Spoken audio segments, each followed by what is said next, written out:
بەڕێز عاکیف حەسەن کە لە کۆڵنەوە لەگەڵم دەبێت لەسەرم بابەتە. بەڕێز عاکیف سپاس کە لەگەڵ کوردستان 24 ئەو ئاهەنگە مەزنتان بەڕێوە برد، ئامانجەکانی پشت ئاهەنگەکەمان زانی مێبزانم چۆن توانیتان ئەو جەماوەرە زۆرە لەوێ کۆبکەنەوە و ئەم پەیامە گرنگەی کە لە ئاهەنگەکەدا بۆ هاوڵاتیانی هەر چوار پارچەی کوردستان هەبوو چی بوو؟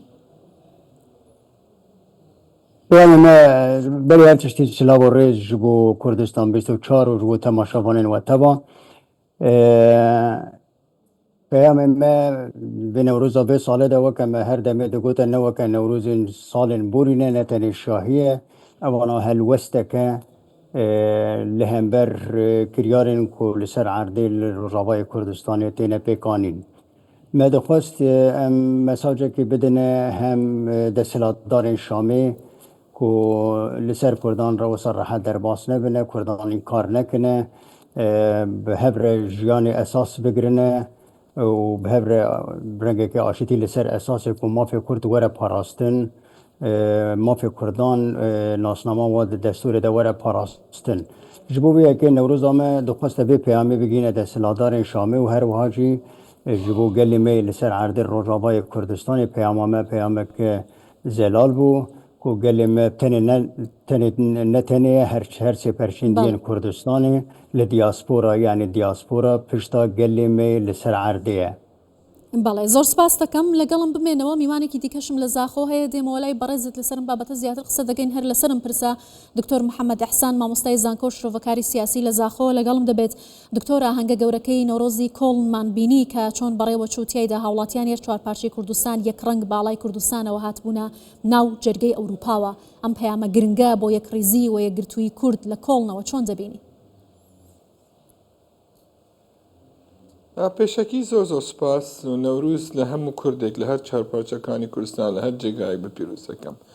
بەڕاستی من فترەیەکی زۆر لە دەرەوە ژیاوم، ئەمە یەکەم جار لە ژیانی خۆم وا ببێنم بیانەوە کورد بەو ژمارە، بەو ڕێکوپێکیە، بەو تەنزیمە، بەو هەڵوێستە نیشتیمانیە کە بتوانن کارێکی بێتە کرد، کارێکی وا ڕووبدات. بەڕاستی ئەمە جێگای دەستخۆشیە، جێگای فەخرە بوو کوردی دایسپۆرە بۆ ئەو دەستگایەی کە کوردە دایسپۆرە کە کاری لەسەرەکەم بە تایبەت کاکشیفا و برادەرەکانی ئەوانەی لەگەل و کاکعاکف ئەوانەی کە ئیشێکی زۆر ڕێکوپێکیان کردیە. حقیقەت ئەمە بۆ چوونەکەی من ئەمە یەکەم جارە حەدەسێکی وا ببینم لە کوردیش بە حیاتی خۆی بەقەدەر ئەمڕۆ محتاجی بە کارێکی وانە کە سۆفت پاوەرەکەی خۆی نیشانی خەڵک بدات لە هەر جێگایەک بێت، لە دەرەوە لە ئەڵمانیا بێت، لە ئەنگلتەرە بێت، لە ئەمریکا بێت، لە کەنەدا بێت، لە سوید بێت، لە هەر جێگایەکی تر بێت کاتێتی و بەڵام ئیشێکی زۆر باشە و زۆر ئیشیش باشە. دکتۆر ئەڵێ یەکەم جارە کەم یەکگرتوویە وەم بەشداریە زۆرەی خەڵک بەم شێوە بەرفراوانە ببینی چی وای کرد کە خەڵک بەم ڕێژەیە بەشداری لە ئاهەنگەکەدا بکەن و بە یەک دەنگ و بە یەک ڕنگ باڵای کوردستانەوە بێنە کۆڵن؟ پێشەکی یعنی حقیقت ئیشێکی ئەو دەستگای ئیشێکی باشی کردیە. ئەمە جێگای تەنزیم زۆفی تەنزیممان هەبوو هەموو جارێ لە ئەوروپا و لە ئەمریکا، ئەمە حقیقەی تەنزیمێکی زۆر ڕێکوپێک هەبوو، ئەمە جێگای دەستخۆشیە. دووەم دەوری پەیامی جەنابی سەرۆک بارزانی کە مەرجای کوردی ئەعلایە و بەڕاستی کە کورد هەمووی پێکەوە لە هەر چەپارچەکانی کوردستان ئێمە لەبەر ئیشکالیاتی مەرجعیەت و سیمبۆلیزمان هەبوو لە بەجاران.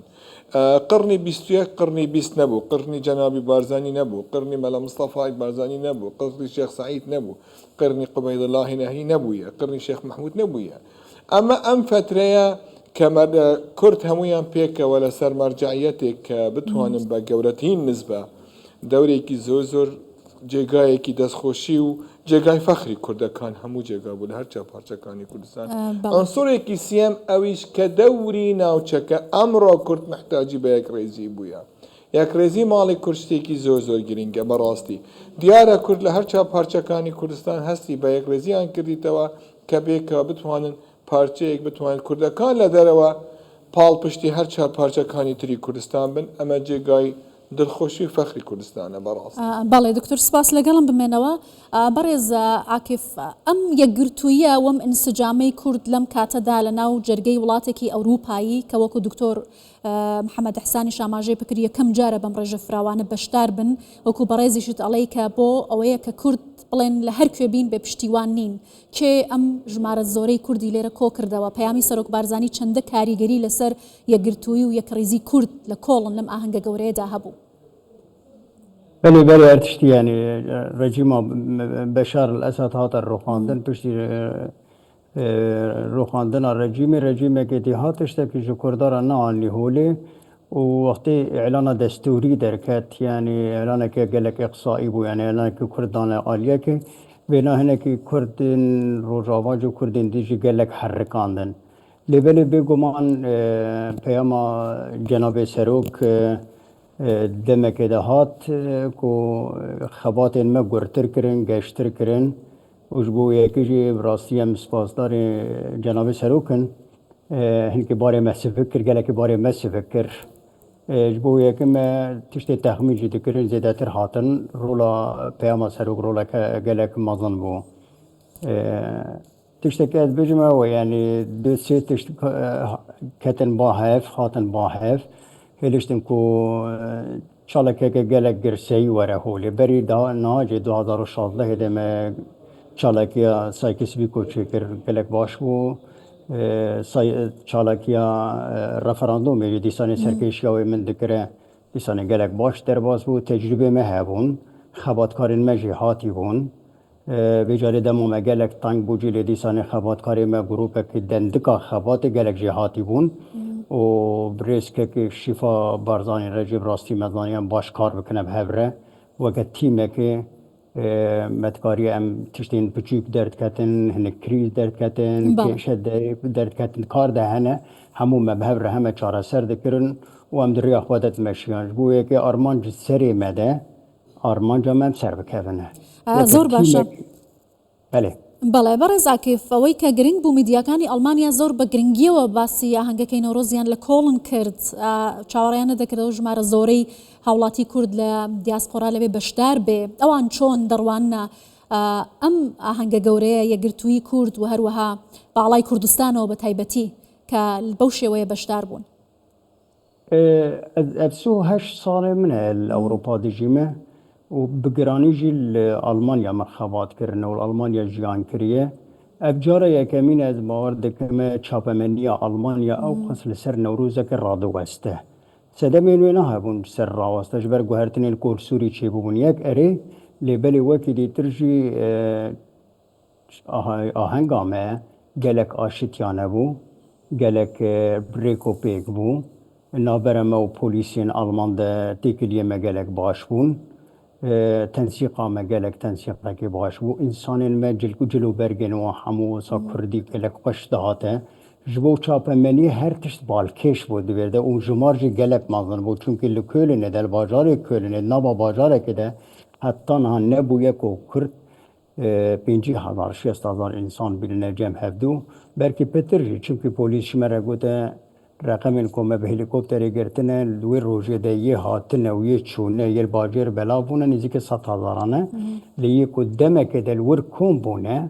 وهاتنا جرتن 150,000 جبو بيه كي يعني هم جمار بالكش وهم انسان بر بقوبان دهاتن بدانس دهاتن درقسيان وستران بقوتن يعني ابنا بالا چاپ منيه كشاند وراستيجي ألمان هناك دواري كردان ده كردي روجاوا ده جيلك شيارن زۆر باشە دەگەڕێمەوە زاخۆ دکتۆر محەممەد دیارە کە هۆشیاری نەتەوەیی زۆر گرنگە کە کاری لەسەر بکرێت بۆی کە کەرنەڤاڵی لەم شێوە گەورە بەڕێوە بچێت و سەرنجی میدیای جیهانی ڕابکێشێت ئەمە تا چەندە کاریگەری هەیە لەوەی کە تاکی کورد لە دەرەوەی وڵات پاڵپشتی تاکی کوردستانی بێت لە ناوخۆ بە تایبەتی کە سەرۆک بارزانانی لە پەیامەکەیدا بۆ جەژنی نۆرۆز سەرەتا پیرۆزبایی لە کوردانی دیاسپۆرا و دانیشتوانی دەرەوەی وڵات کرد ئەم یەکخستنە چۆن ئەبێ کاری لەسەر بکرێت؟ بەڕاستی ئەمە ئیشێکی ڕۆمەتریاڵێکی زۆر ڕاستە لە کاتێکی ڕاستدا بەڵام ئیشی دەوێ لە لای منەوە فکری قەومی یعنی نایەت لەدایک بوون نابێت تۆ نابیت لەدایک بێت و ببیتە شتێکی تر ئۆکەی تۆ کورد لەدایک و بەڵام کوردینی لە مێشکتدا کوردستانی لە مێشکتدا پێویستە کار لەسەر بکەین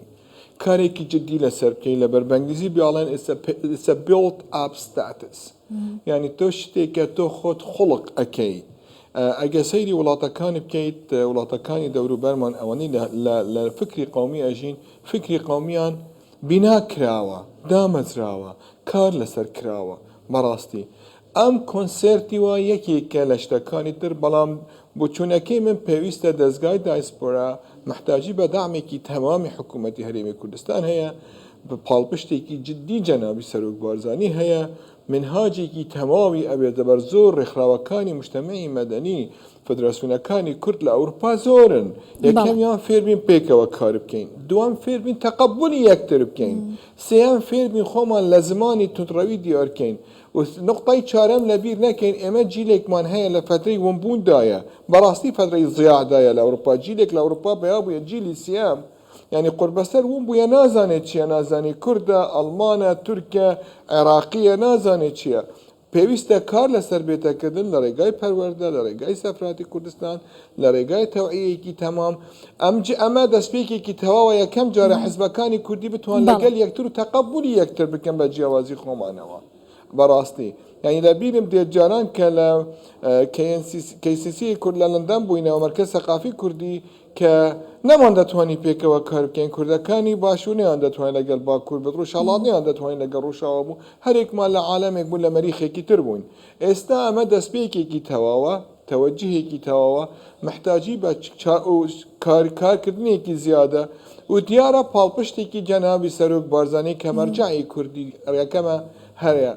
پاڵپشتی هەیە لە بەرفکرەکەی خۆی فکری دامەزراندنی ئەم دەستگای دایسپۆرە ئەم کارانە لە جەنابی سەرۆک بارزانانی دەستی پێکرد باشە دکتۆر لە بیرمان نەچێت کۆنفرانسەکەی لە هەولێر لە قاعبە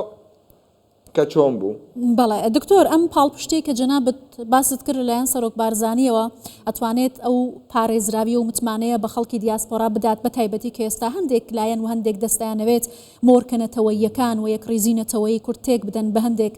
دروشمی جیاوازەوە تا چەندە ئەبێ بەرامبەر بەم جۆرە هەوڵانە بۆستینەوە بە تایبەتی کە بزانین دەستێکی پارێزەر هەیە کە بەردەوام هەوڵی پاراستنی قەوارینەتەوەی کورد دەدات تۆ دەستێکی ئەمینت هەیە حەزی لێە و نیەتێکی سافی هەیە مجربە لە پاراستنی فکری قومی کوردی هەستی نەتەواتی کوردێک لە هەر جێگایەک بێت بەرەو تەوەجهێکی تەوا بێن و تعدالێ نەیەتاکردن و لە خەڵی کوردەواری خۆش دەرنەچێ پێویستی ئەمەیە تا حدێک بەڕاستی پێویستی کارێکی جدیتر هەیە پێویستی تەقبولکردنی یەک هەیە پێویستی ئەم دەستگانەی کە هەیە گەشەی پێ بدەین زیاتر تەطویری پێ بکەین یعنی ئیمکانیاتی باش بخینە بەردەستیان استراتیژیەتێکی باشی هەبێت و دوور بین لەوە تەری حزبی ئەمەی کە کراوە سیرکە من ملاحەزەی هەموم دەکرد ئاڵای کوردستان لە هەمووی ئاڵەکانی تر زیاتر بوو لە کۆنسرتەکە ئاڵای حزبەکانی تری کوردی هەبوو حزب هەن من ناتوانم این کار بکەم بەڵام با هەمومان اتفاق بکەین ئاڵای کوردستان هەموو حزبێکی سیاسی وەسیلەیەکە بۆ تحقیقکردنی هەدەفێکی نەتەواتی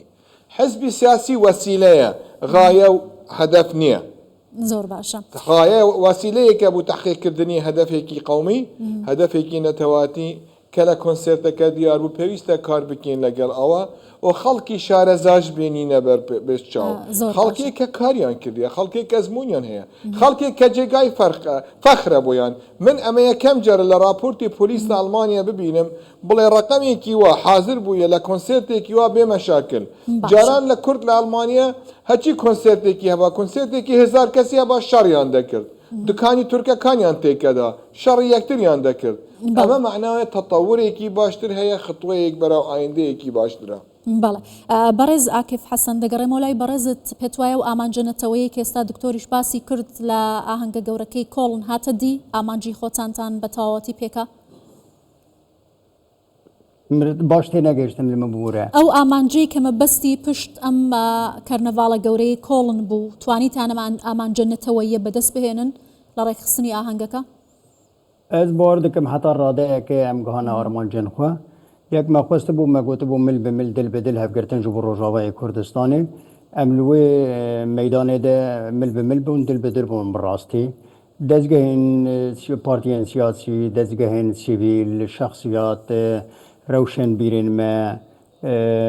هەموو پارتیان جدا جدا ڕەنگên جدا جدا جێ هەبوون ئالên جدا جدا جێ هەبوون داوێدە هەموو ڕەنگ بوون از باور دکم مکاری هم یکیتیا گل کرد لدیاسپورا الور بدن نشاندن عینی که کیا نینی که کیا یکیتیا دیاسپورا بو در بله مشغول گوته بو یکیتیا دیاسپورا بانگا دیروکیه یعنی بانگا کیا دیروکیه هی کو دیاسپورا به یک جبو بکار بل سر عرضه گل میر لسر عرضه معنویات وابرند که دست به دست بمل بوان را ارمانجی که ما ابو از باور دکم ام گهای نده ما کردین دیاسپورا به هفر حلاندن ما کردین دیاسپورا گهاندن با هف لی ارمانجا ما دو جیبو گل میل سر عرضه بون کو کس پروژین کو گل مش دربی معادلش دربی چار سریه بهرنه به در پیامک جوان را کو هن کارنا وصل سر کردان را حد در باس ببین از باور دکم پیام ما گهان جو وقتی تری دنیای ده ما خواستم دنگ خوابگین دنیای جاره که من از باور دکم نچنه چاپمنی آلمانیا چاپمنی دیجی لسر بینا راوستیان بنا